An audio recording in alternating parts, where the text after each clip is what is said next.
Servus, Glück auf und herzlich willkommen zu einer weiteren FC Bayern Spielanalyse. Leute, diesmal eher zur FIFA Club WM Achtelfinale gegen Rio de Janeiro oder Flamengo Rio de Janeiro. 4:2 gewonnen. Bevor wir da ein bisschen reingehen, wie immer der Hinweis, wenn euch gefällt, was ihr seht, wenn ihr nichts verpassen wollt, abonniert den Kanal, lasst einen Kommentar da, lasst einen Daumen da. Wie ihr Lust und Laune habt, damit unterstützt ihr einfach das, was ich so tue. Ja, und das Wichtigste vorneweg, wir verabschieden uns von Leroy, Spieler des Monats März 2025, Sani.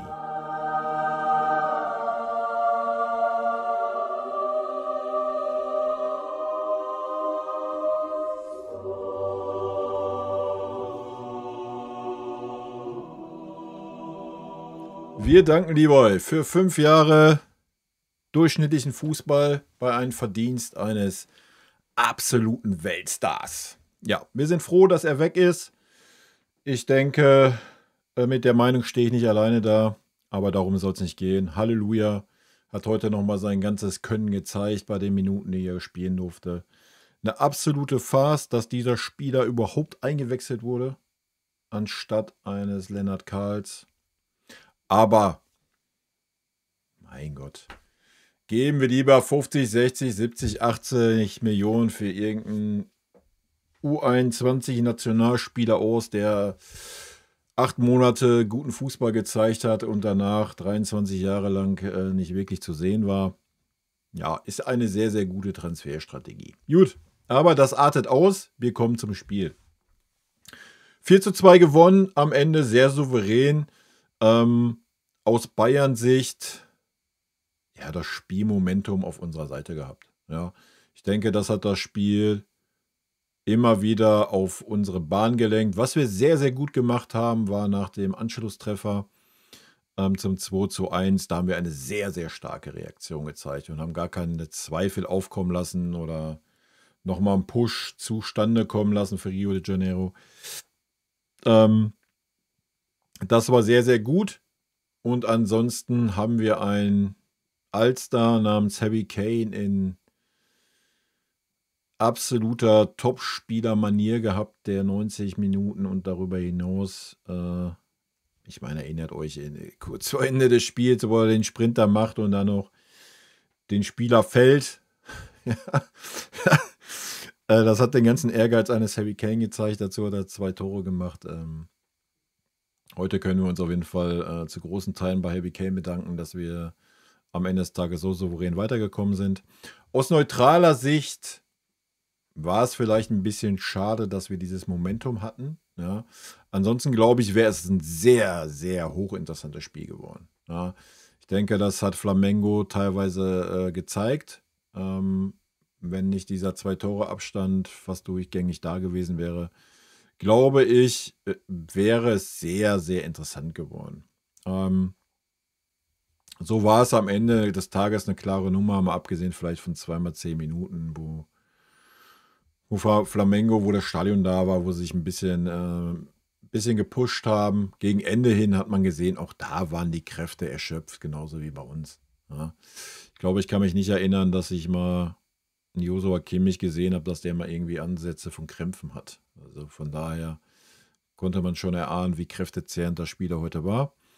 Ich fand es ein sehr interessantes Spiel, hochinteressantes Spiel, auch den Gegner. Ich fand auch, der Gegner hat teilweise ganz unkonventionell gespielt. Ich denke, man hat gesehen, dass es technisch eine Mannschaft ist, die ganz weit voraus ist, wenn man das mal mit Bundesliga-Fußball vergleicht. Also das ist schon wild. Sehr, sehr schnelles, direktes Spiel. Wie gesagt, gegen Ende haben die Kräfte gefehlt bei Flamengo, genauso wie bei uns. Da hat das Ganze ein bisschen abgenommen. Aber ja, wie gesagt, aus neutraler Sicht ein bisschen schade, dass wir dieses Momentum hatten. Aus Bayern-Sicht natürlich super, ja, dass wir dieses Momentum hatten. Da konnten wir uns gerade in der ersten Halbzeit, haben wir uns da mal eine Viertelstunde rausgenommen, ein bisschen ausgeruht. Bis zum Gegentor, aber dann haben wir, wie im Stil einer Top-Mannschaft, das, was wir bei Inter so gelobt hatten in dem Duell gegen uns, haben wir dann heute gezeigt. Wir haben das Tor gekriegt und gleich wieder den Schalter umgelegt, gleich wieder gepusht. Das hat mir sehr, sehr gut gefallen. Ja, bevor wir ein bisschen auf die einzelnen Spieler eingehen, werfen wir mal einen Blick in die Statistiken. Ja. Gut. Ballbesitz 50,7 zu 49,3. Ich weiß nicht, wann wir das letzte Mal weniger Ballbesitz hatten wie der Gegner. Ja, es kam schon 50-50 rüber im Spiel, denke ich. Fouls, ja, viele Fouls, gerade gegen Ende hin. 18 zu 19, Zweikampfquote 47,6 zu 52,4 für uns. Schüsse aufs Tor, 3-4, Schüsse insgesamt 12,8. Wie man sieht, war jetzt irgendwie nicht so das Schüsse-Festival. Trotzdem war es irgendwie ein sehr, sehr interessantes Spiel aus meiner Sicht. Ecken 4-4, angekommene Pässe 402 zu 386. Auch da kann ich mich nicht dran erinnern, wann wir mal weniger angekommene Pässe hatten wie der Gegner. I don't know. Flanken 6-7. Man sieht die Werte sehr, sehr ausgeglichen. Ja. Sehr, sehr ausgeglichen. Also Schüsse insgesamt, Leon 2, Kane 2, Conny Leimer 1, Torschuss, Vorlagen, Upa 1, Kimmich 1. Gewonnene Zweikämpfe, Ulisse 10, Conny Leimer 8, Upamecano 5, Ballkontakte 74, Kimmich 70, Leimer 62. Stani, ja. Da sieht man schon, dass es von den Ansätzen her, also die Statistiken sagen es ausgeglichener, wie das Spiel am Ende des Tages war, was aber einzig und allein an unserem Momentum lag. Ja, das muss man einfach so sagen. Ich meine, das Ding ist gestartet in der 6. Minute mit dem Eigentor. Nach 3 sehr guten Ecken von Josh, muss man auch mal sagen, die waren gut geschossen. Dann dieser leicht abgefälschte Ball von Harry Kane, wo natürlich Upa grandios das Ding vorbereitet, ja, mit einem überragenden Zweikampf.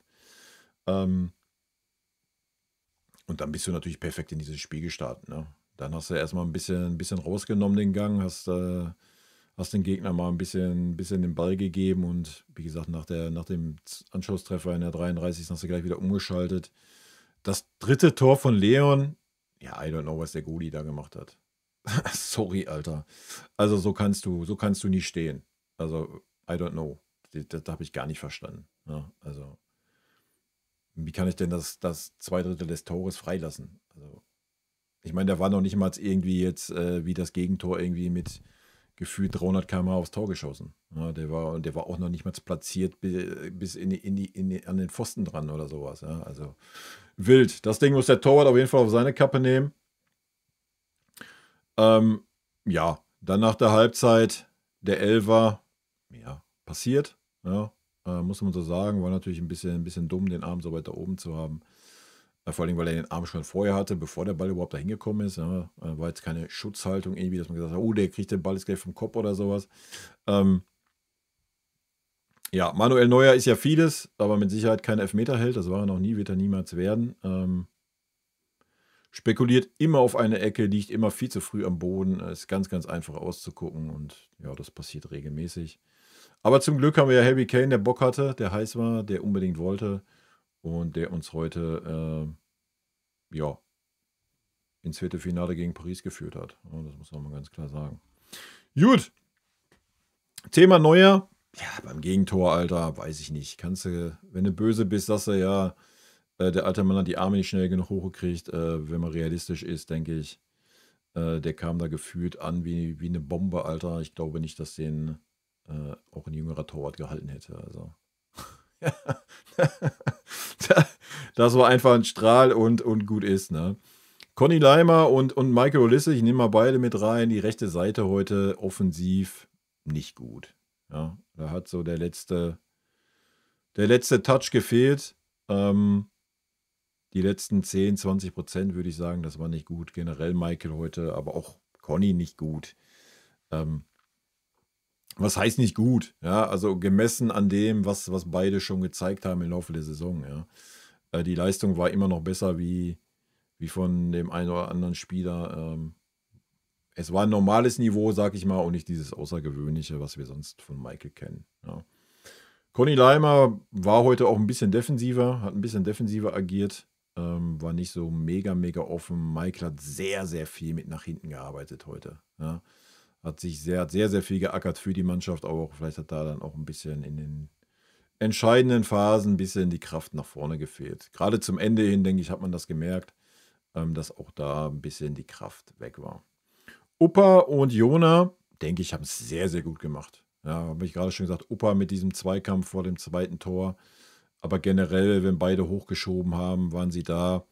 Ja, einem Zweikampf, wo Thaler nicht ganz so gut aussah, wo es dann aber noch rausgerettet hat. Ansonsten, ich denke, ja, dafür, dass er Jona jetzt erst 3 Wochen da ist, das zweite oder dritte Spiel zusammen war, denke ich. Ich denke, da wächst ein gutes Innenverteidiger-Pärchen heran, was ein bisschen ähnlich vielleicht ist von der Spielanlage her, was aber gar nicht schlimm ist, denke ich. Ja, das sah sehr, sehr gut aus.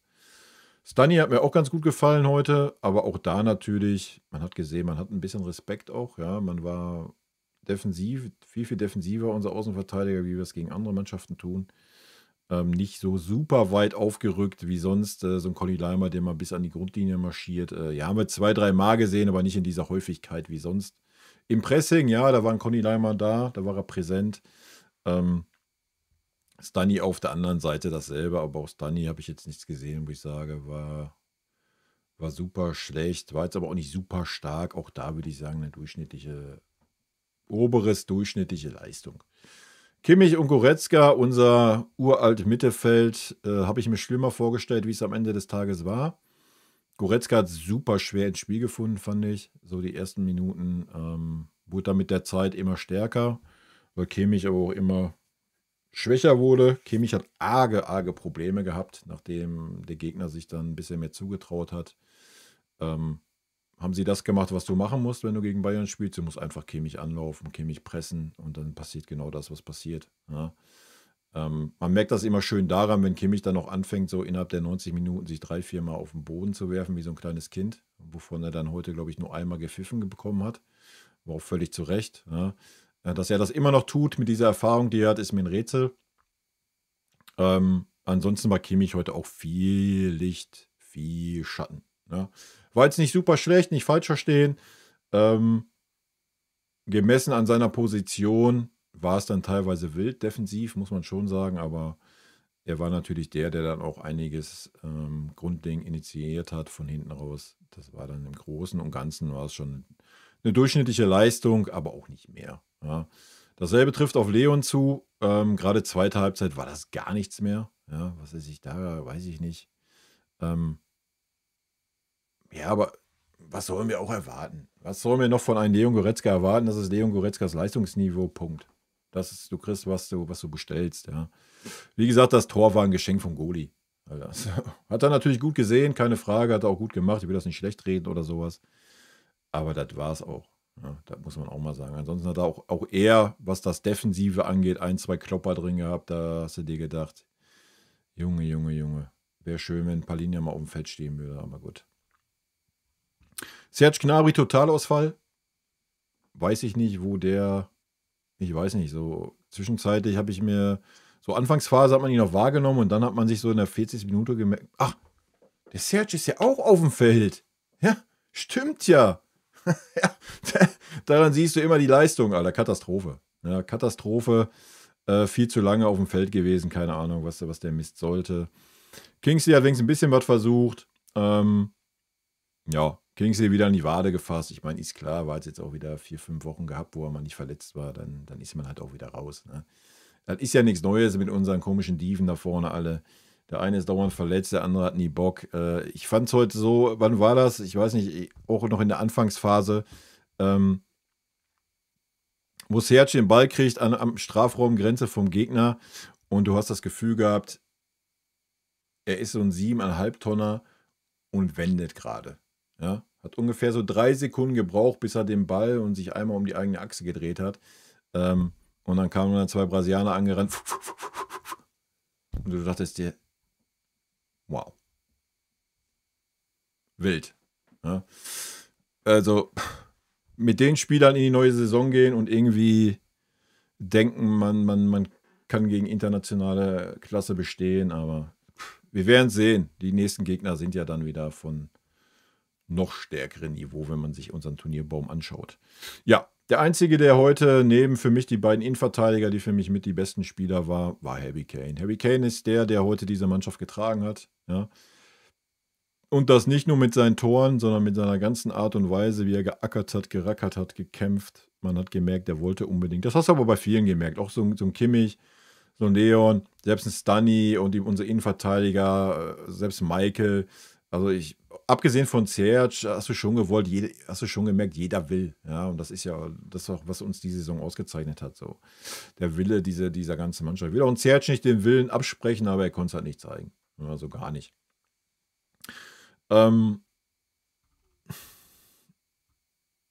Die Einwechslung von Leroy Sané, Katastrophe. Katastrophales Zeichen. Aber nochmal, Halleluja, es war der letzte Auftritt. Ja. Es war der letzte Auftritt. Natürlich ist jetzt noch Müller da, der die Plätze da blockiert für junge Spieler. Ich habe es vorhin schon mal kurz angerissen. Ich reiße es jetzt auch nochmal an. Ich finde es eine absolute Farce, dass man ernsthaft darüber nachdenkt, 50 plus Millionen irgendwie an den VfB Stuttgart zu zahlen für einen Spieler, der 8 gute Monate gespielt hat, anstatt mal zu sagen, ey, hier, du hast einen Kusa Asare oder du hast einen den Lennart Kahl, du hast da einen Jugendspieler und hier einen Jugendspieler, du hast einen Adam Aznu, den du auch nie siehst. Warum nicht? Aber dann fängst du an, einen Spieler 50 Millionen Ablöse zu bezahlen, der 8 gute Monate hatte und vorher 23 Jahre oder 22 Jahre eher durchschnittlichen Fußball in der Bundesliga performt hat, verstehe ich halt nicht. Ja, das sind Takes, die ich nicht verstehe, wenn da was dran sein sollte. Ey, dass du dich mit dem Voldemort beschäftigst, 100% true, ja. Erstens schon viel zu spät, ja. Aber zweitens, wenn da eine Summe von jenseits der 30 Millionen steht, Alter, dann ist das auch eine Katastrophe. Doch mal, das ist kein Spieler, der jetzt 2 Jahre gezeigt hat, dass er irgendwie das Level hat. Ja, das ist wieder so eine Geschichte. Ich hau 50 Mille raus und verkaufe ihn ein Jahr später, weil er nicht spielt, für 18 Millionen weiter. Ja. I don't know, wo soll der Junge spielen? Das ist kein Außenstürmer. Ja. Ich weiß es nicht. Ich meine, ich würde es gut finden, wenn wir dann endlich mal sagen würden, oh, komm, lass mal den mittlerweile super verletzungsanfälligen Jamal mal eine Pause, lass mal einen Harry Kane eine Pause, ja, dann verpflichte den Spieler, ja, aber dann lass ihn auch spielen, wenn du ihn verpflichtest. Das ist jetzt kein Spieler, den du auf die Außenbahn stellst. Oder willst du dann jetzt anfangen, einen Musiala auf links außen zu stellen und den Voldemort dann auf die Zehnerposi oder was? Ich kann mir schon vorstellen, dass er sehr gut mit Harry Kane harmoniert, ja, weil beide so ein bisschen ja, die Zehner und den Stürmer so kreieren können. Ja, kann ich mir schon vorstellen. In der Doppelspitze, wenn man es Spitze dann nennen kann, mit Sicherheit geil. Ja. Keine Ahnung, schwierig. Aber warum nicht den ganzen Bums dann mal mit Jugendspielern machen? Ja. Das verstehe ich immer nicht. So. Aber gut. Darum geht es nicht. Pavlovic, sehr unauffällig, aber sehr ruhig, sehr sicher, muss man sagen. Keine unnötigen Ballverluste, aber auch kein super risikoreiches Spiel. War aber auch nicht gefragt zu der Phase, wo er da war. Das war auch okay. Ja. Musiala, I don't know, ein bisschen Spielpraxis gekriegt, war ja bei das Thema aber auch schon durch. Thomas Müller für 5 Minuten oder 7 Minuten mit Nachspielzeit gekommen, weil Harry Kane einfach maßlos entkräftet war. Und dann kam nochmal Boe für Conny, weil auch Conny schon mit Krämpfen da geplagt war. Ja, wie gesagt, am Ende des Tages eine souveräne Leistung, souverän weitergekommen gegen einen Gegner, der schon Power hatte, ja, was man in Phasen gesehen hat. Nochmal, wir hatten heute das Glück, dass wir ja das Momentum, das spielerische oder das Spielmomentum auf unserer Seite hatte. Ja, das muss man ganz klar sagen. Aber das brauchst du manchmal auch und von daher war es ein verdienter Sieg. Zur Startaufstellung, ja, weiß ich nicht. Ich kann Serge Gnabry, ich wiederhole mich, ich kann dem nichts mehr abgewinnen. Ne? Kingsley, wenn er einen guten Tag hat, ja, aber auch da, die Züge sind abgefahren, Leute. Ja, die Züge sind abgefahren. Ich finde es sehr schade, dass man Lennart Kahl da nicht mal die Chance gibt. Da wären die Chancen gewesen, auch im heutigen Spiel. Ja, man wird den mit Sicherheit nicht gegen PSG irgendwie in die Startaufstellung ballern. Ja, also von den Jungs werden wir keinen mehr sehen, es sei denn mal für 5 Minuten in der Nachspielzeit oder sowas. Aber ja, das Thema wird uns die kommende Saison beschäftigen. Ich ahne da nichts Gutes und der Weg, den wir da gerade gehen, widerspricht allem, was ich so bisher in den letzten 2 Jahren von den Verantwortlichen gehört habe, aber gut. Falscher Zeitpunkt. Nächster Gegner PSG. Das wird ein Brocken, denke ich. Da können wir dann mal sehen, wo unser Leistungsniveau ist. Ich bin da sehr gespannt, wenn ich da Kimmich und Goretzka in der Mitte sehe. Wenn ich da einen Conny Daimer als Rechtsverteidiger sehe. Aber ich lasse mich natürlich eines Besseren belehren. Ja? Ich meine, wir haben ein bisschen ein gutes Turnier gespielt, ein bisschen unglücklich dann gegen Benfica verloren, aber auch gerechterweise, wenn man da so Larifari anfängt. Die Brocken kommen jetzt. Ja, ich bin gespannt. Spiel gegen PSG, haben eine starke Form. Sind nicht umsonst Champions League-Sieger geworden und das ist der Gradmesser und dann sehen wir mal, wo wir stehen. Ne? Und ja, freue mich auf das Spiel. Ich bin gespannt. Ich denke schon, wenn man es sieht, wie Harry Kane sich reinhängt, wie er Bock hat, wenn er die Fitness hat, das zu tun, wenn Michael wieder Normalform bekommt, wenn Jamal Musiala, wenn man zutraut, dass er in der Startaufstellung steht. Wir wissen natürlich jetzt nicht, wie es mit King aussieht. Ansonsten haben wir halt Pomelinho links mit dem Gnabry. Und dann bin ich gespannt, wer in der Mitte auflaufen wird. Ich denke, hinten ist klar, ja, wir werden, das ist unsere Viererkette aktuell. Conny Leimer, Tah, Opa und Stani auf links. Ja, daran wird sich, glaube ich, nichts ändern. Zumindest, wenn man ein bisschen defensiv stärker stehen will. Ansonsten kann man natürlich einen Guerrero bringen, aber ich glaube, das wird auch gegen PSG nicht der Fall sein. Wenn ich daran denke, dass der dann gegen einen Dembele über die Seite gehen soll. Schwierig, aber wer weiß. Vielleicht noch mal ein Wort zu Flamengo. Hat mir sehr, sehr gut gefallen. Ja, war sehr, sehr ansehnlicher Fußball. Wie gesagt, ich hätte mir eine längere Phase gewünscht, wo es das 2-1, so, ja. Da hätte ich mir eine Phase gewünscht, dass es ein bisschen länger gegangen wäre. Ja, dass man das mal ein bisschen, hätte man mal richtig gesehen, was passiert, wenn die sich mal richtig ausfahren, mal richtig Gas geben. Das ist dann nochmal nach dem 2-3, ja, da hat man schon gemerkt, die Kräfte sind nicht so da. Ja, dass es da nochmal dann richtig, richtig ernst werden würde für uns. Das hat man gesehen, denke ich. Da ist es natürlich immer leichter für den verteidigenden, für die verteidigende Mannschaft. Das hat man auch gegen Benfica gesehen. Das ist ein bisschen einfacher dann in diesen Phasen. Aber ja, der Vergleich, ich denke, man hat gesehen, dass das Flamengo sich nicht vor irgendwelchen Schwergewichten Europas verstecken muss. Ja, ich denke mal, das haben sie schon gegen Chelsea gezeigt, das haben sie auch heute gegen uns gezeigt. Und hätten wir nicht so ein bisschen dieses Spielglück gehabt mit dem Eigentor, mit dem abgefälschten zum 2-0 und so weiter, dann hätte es auch anders ausgehen können. Ist es zum Glück nicht, ja. Aber ich denke, es war ein interessanter Vergleich. Und das ist der Grund, warum ich Club-WM geguckt habe. Ja. Jetzt unser Turnierbaum, ja, da werden wir die alten Bekannten treffen, sehr wahrscheinlich. Ja, also das Ganze dann bei 40 Grad, da kommt es wahrscheinlich auf ein paar andere Sachen an, als wie nur auf die Qualität der Spieler. Ich bin sehr gespannt, wer es dann am besten handeln kann. Ja. In diesem Sinne, Leute, rot-weiße Grüße gehen raus und meine 2 Cents zum Spiel. Fazit zur Club-WM, warten wir noch ein bisschen und ja, wenn die Club-WM vorbei ist, beziehungsweise wenn wir ausgeschieden sind, was hoffentlich dann erst im Finale der Fall sein wird, dann werden wir auch einen Bayern-Stream nochmal machen. Ich denke mal, bis dahin haben wir dann auch nochmal ein paar Themen. Ich meine, wir hätten jetzt schon Themen für einen 10-Stunden-Stream, allein unsere Transferphase. Mal gucken. Vielleicht mache ich da noch ein extra Video zu in der kommenden Woche. Leute, haut rein. Vielen lieben Dank für euren Support hier auf dem Kanal. Bis dahin. Tschüssi. Vielen lieben Dank für euren Support hier auf dem Kanal. Und in diesem Sinne, gute Freunde kann niemand trennen.